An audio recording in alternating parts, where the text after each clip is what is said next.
Foundation Stones to Happiness and Success by James Allen. Chapter 6. Good Results. A considerable portion of the happenings of life comes to us without any direct choosing on our part, and such happenings are generally regarded as having no relation to our will or character, but as appearing fortuitously, as occurring without a cause. Thus one is spoken of as being lucky and another unlucky, the inference being that each has received something which he never earned, never caused. Deeper thought and a clearer insight into life convinces us, however, that nothing appears without a cause, that cause and effect are always related in perfect adjustment and harmony. That being so, every happening directly affecting us is intimately related to our own will and character, is indeed an effect justly related to a cause having its seat in our consciousness. In a word, involuntary happenings of life are the results of our own thoughts and deeds. This, I admit, is not apparent on the surface, but what fundamental law, even in the physical universe, is so apparent? If thought, investigation, and experiment are necessary to the discovery of the principles which relate one material atom to another, even so are they imperative to the perception and understanding of the mode of action which relate one mental condition to another.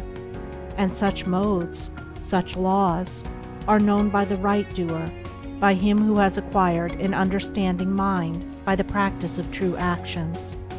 We reap as we sow. Those things which come to us, though not by our own choosing, are by our own causing. The drunkard did not choose the delirium tremens or insanity which overtook him, but he caused it by his own deeds. In this case the law is plain to all minds, but where it is not so plain, it is nonetheless true. Within ourselves is the deep-seated cause of all our sufferings, the spring of all our joys. Alter the inner world of thoughts, and the other world of events will cease to bring you sorrow. Make the heart pure, and to you all things will be pure, all occurrences happy and in true order.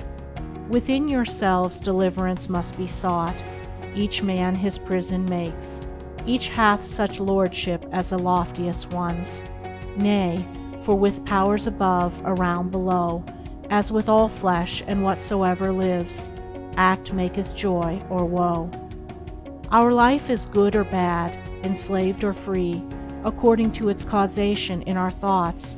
For out of these thoughts spring all our deeds, and from these deeds come equitable results.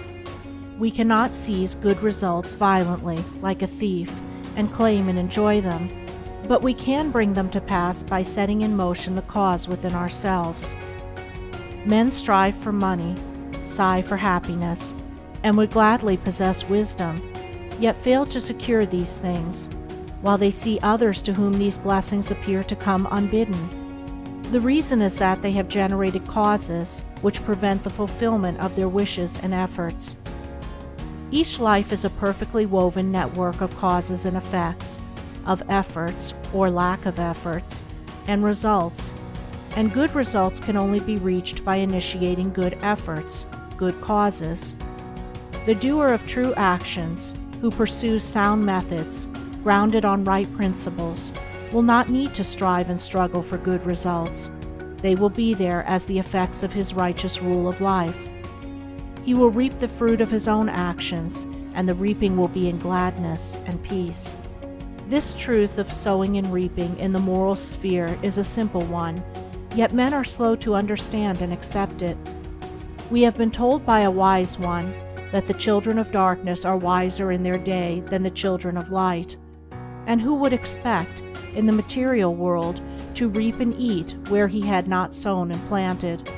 Or who would expect to reap wheat in the field where he had sown tares, and would fall to weeping and complaining if he did not? Yet this is just what men do in the spiritual field of mind and deed.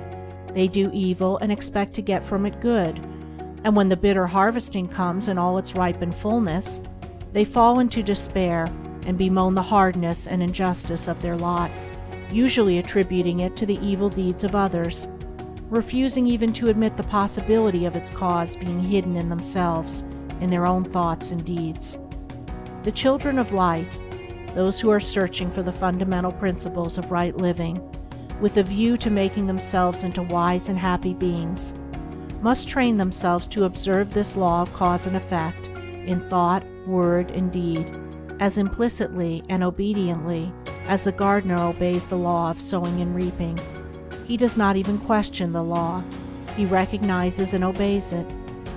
When the wisdom which he instinctively practices in his garden is practiced by men in the garden of their minds, when the law of the sowing of deeds is so fully recognized that it can no longer be doubted or questioned, then it will be just as faithfully followed by the sowing of those actions which will bring about a reaping of happiness and well-being for all. As the children of matter obey the laws of matter, so let the children of spirit obey the laws of spirit, for the law of matter and the law of spirit are one, but they are two aspects of one thing, the outworking of one principle in opposite directions. If we observe right principles or causes, wrong effects cannot possibly accrue. If we pursue sound methods, no shoddy thread can find its way into our web of life, no rotten brick enter into the building of our character to render it insecure. And if we do true actions, what but good results can come to pass? For to say that good causes can produce bad effects is to say that nettles can be reaped from a sowing of corn. He who orders his life along the moral lines thus briefly enunciated will attain to such a state of insight and equilibrium as to render him permanently happy and perennially glad. All his efforts will be seasonally planted. All the issues of his life will be good. And though he may not become a millionaire, as indeed he will have no desire to become such, he will acquire the gift of peace, and true success will wait upon him as its commanding master.